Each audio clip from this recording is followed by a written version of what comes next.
जय श्री महाकाल। सभी विद्वान जनों को एस्ट्रो कमल कुमार अग्रवाल जी की तरफ से नमस्कार। सबको नमस्कार करता हूँ। महाकाल का भक्त हूँ और दिल्ली से आया हूँ, छोटा सा ज्योतिषी। पहले सभी विद्वान भाई बहनों को, दोस्तों को मैं बधाई देना चाहूँगा, पूनम शर्मा जी को, उनकी टीम को, कि बधाई तो सभी बधाई के पात्र हैं। क्यों? क्योंकि हम सबसे पवित्र काम करते हैं, इससे ज्यादा पवित्र काम कोई है नहीं। हम ज्योतिषी हैं, इस बात की सबको बधाई कि हम ज्योतिषी हैं। ईश्वर ने डॉक्टरों को सबसे बड़ा काम दिया कि आप इंसान की जान बचाओगे, लेकिन मुझे लगता है कि हम किसी डॉक्टर से कम नहीं है। डॉक्टर बताएगा ईसीजी और रिपोर्ट देख के कि बंदा बीमार है, लेकिन हम अच्छे ज्योतिषी जो हैं, जिसने अपने गुरु का ज्ञान लिया है या अच्छी शिक्षा प्राप्त की है, उसके इष्ट के ऊपर कृपा है, वो 20 साल पहले या 50 साल पहले बता सकता है कि आपको क्या होगा और कब होगा, बाकायदा टाइम मिलेगा। इस बात की आप सभी को बधाई। बात करता हूं, टाइम कम है मानता हूं, और एक अद्भुत विषय लेके आया हूं। वैसे तो आप सभी ज्ञानी हैं, ज्ञान रखते हैं अपने बात, लेकिन जो नए विद्यार्थी हैं उनके बड़े काम की चीज है अष्टक वर्ग। एक ऐसी पद्धति जिसमें हमारे पास 3 चीज हो: जन्म पत्रिका, कुंडली मेन, अष्टक वर्ग और दशा महादशा। हम एक बिल्कुल परफेक्ट पिटिशन कर सकते हैं सामने वाले की, भले ही हमें कुछ भी नहीं पता। वैसे सारे विद्वान हैं, फिर भी बताता हूं कैसे।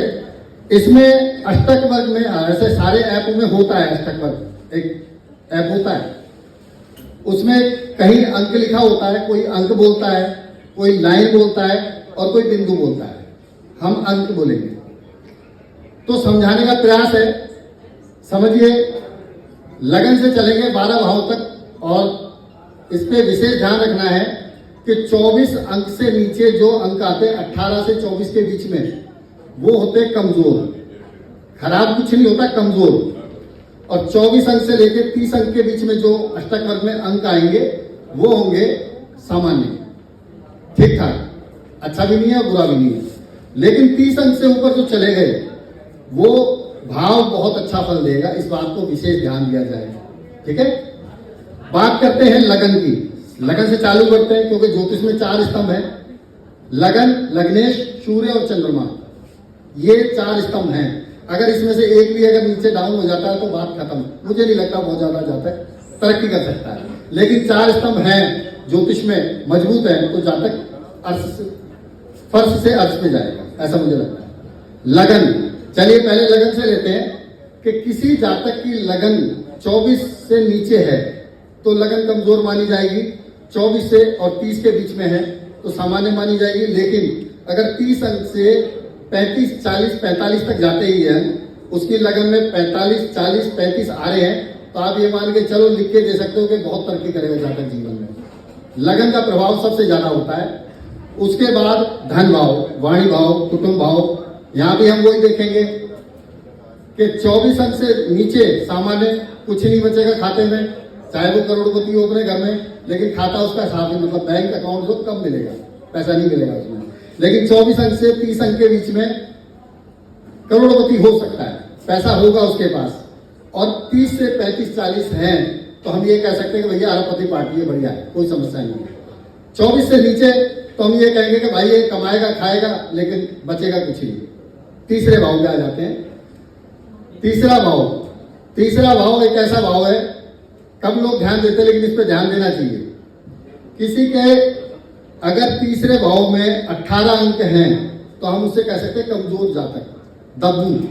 जैसे कहीं भी डर जाना और कहीं भी घबरा जाना उसकी आदत होगी, लेकिन 24 से 30 के बीच में बढ़िया होगा, पर्सनैलिटी होगी, जहां मर्जी भिड़ जाएगा। लेकिन 30 के बाद तो हम ये समझो कि वो दबंग बोल सकते हैं उसको।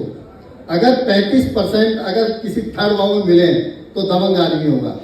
चौथे भाव में अगर जातक को 24 अंक से नीचे मिलते हैं तो हम ये कह सकते हैं मकान हो सकता है अपना हो, लेकिन सुख बहुत अच्छा नहीं होगा, क्योंकि सुख के लिए और भी चीजों की जरूरत पड़ती है। 24 अंक से लेकर 30 अंक चौथे भाव को अगर किसी के मिले हैं तो उसको अच्छा घर, गाड़ी, मकान, सुख सुविधाएं सब कुछ मिलेगा, पक्का मिलेगा। लेकिन अगर 30 से ऊपर चले गए तो लग्जरी जीवन है, कोई दिक्कत नहीं, बढ़िया चीज है। उसके बाद 5वां घर, बहुत सारे लोग हमने देखे हैं कि पढ़ाई लिखाई में तो अंगूठा छाप है, नहीं पढ़े बेचारे, चौथी कोई तीसरी कोई पांचवी, लेकिन 30 अंक से ऊपर जिसके हैं पंचम भाव को, अंदरूनी ज्ञान बहुत होगा, शिक्षा बहुत अच्छी नहीं होगी, भले हो सकता है, वैसे शिक्षा अच्छी होती है, लेकिन ज्ञान उसके बाद बहुत अच्छा होगा, पंचम भाव को अच्छे अंक मिले तो। चलिए बात करते हैं सातवें घर की, सप्तम भाव की। सप्तम भाव 18 से 24 अंक मिले हैं सप्तम भाव को, तो शादी तो हो सकता है जातक की हो जाए, शादी तो सभी की हो जाएगी तकरीबन। 18 अंक से नीचे है तो हो सकता है शादी ना हो, ये बात विशेष ध्यान रखने वाली बात है। 18 अंक से 24 अंक के बीच में सामान्य जीवन है, बीवी रोज मारेगी लेकिन पिटता विचार जिंदगी निकाल लेगा। लेकिन 24 अंक से 30 अंक के बीच में सामान्य, और 30 अंक के बाद में 35 और 40 अंक वैसे कम ही मिलते हैं सप्तम भाव को, अगर मिले हैं तो जातक का वैवाहिक जीवन बहुत अच्छा होगा, कंफर्म बात है। उसके बाद बात करते हैं नवम भाव की। नवम भाव एक ऐसा भाव है, यहाँ पे मैंने बहुत कम पॉइंट देखे ज्यादातर लोगों के, ज्यादातर 18 से 24 के बीच में होते हैं नवम भाव को पॉइंट, ये विशेष बात आप नोट कर सकते हैं। लेकिन 24% से ऊपर, अगर 24 अंक से ऊपर अगर किसी के नवम भाव में मिले हैं तो हम ये कह सकते हैं जातक करेगा कम, पाएगा ज्यादा, क्योंकि भाग्य बली है उसका। उसके बाद में दसम भाव, जो कि लगन के बाद सबसे महत्वपूर्ण भाव है, 10वां घर। 10वें घर को अगर 24 अंक से नीचे मिले हैं तो जातक लो कैटेगरी का होगा, ऐसा मुझे लगता है। लेकिन 24 से 30 होगा सामान्य। लेकिन 30 अंक के बाद में अगर उसको 35%, 40 या 45 मिले तो हो सकता है वो मल्टीनेशनल कंपनियों का मालिक हो जाए, ऐसी संभावना है, लिख के ही देना है, संभावना है। उसके बाद 11वां भाव। 11वां भाव हमारी इच्छा शक्ति का है, हमारा डिजायर, हमारा लाभ है। इस घर में अगर कम अंक मिले तो आदमी 150 कमाएगा, 24 से नीचे मिले तो 100, 200, 500, 1000 आज के टाइम में 10-20 हजार हो सकते हैं। लेकिन अगर 11वें घर को 30 अंक से ज्यादा मिले हैं तो मुझे ऐसा लगता है कि आदमी की पेमेंट लाखों में आएगी, बचे ना बच्चे को बात दूसरा है, आदमी की पेमेंट जो है लाखों में आएगी, 30 अंक से ज्यादा है तो 11वें भाव को, ये विशेष बात है कि उसकी पेमेंट आएगी, और चाहे वो काम कैसा भी करे। लेकिन यहाँ पे अगर कोई पापी ग्रह बैठा 11वें घर में तो 100%, 30 और 35% आएंगे ही आएंगे, ऐसा मुझे लगता है।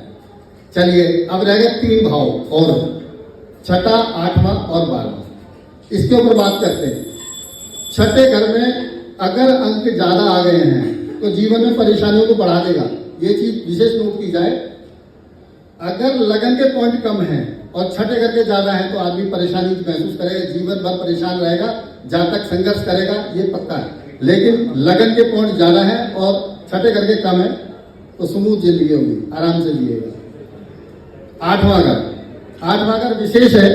8वें घर में हम ये देखेंगे कि 8वें घर में अगर 18-20 पॉइंट है तो हम ये कह सकते हैं उम्र थोड़ी सी मध्यम हो सकती है, कम हो सकती है, क्योंकि उम्र का भाव है। लेकिन इस 8वें भाव को अगर 30 पॉइंट, 35 पॉइंट मिले हैं, ये नोट करने वाली बात है कि आप जैसा और हम जैसा ज्योतिषी भी जातक हो सकता है, क्योंकि 8वां घर मजबूत होगा तो आदमी जब ज्योतिषी बनेगा।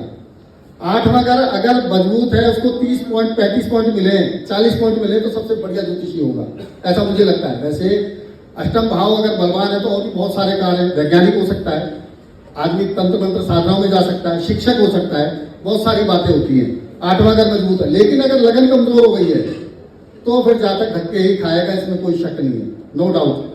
12वां घर, 12वें घर नुकसान का है, धोखे का है, पैसा फंसना, नुकसान, खर्चा।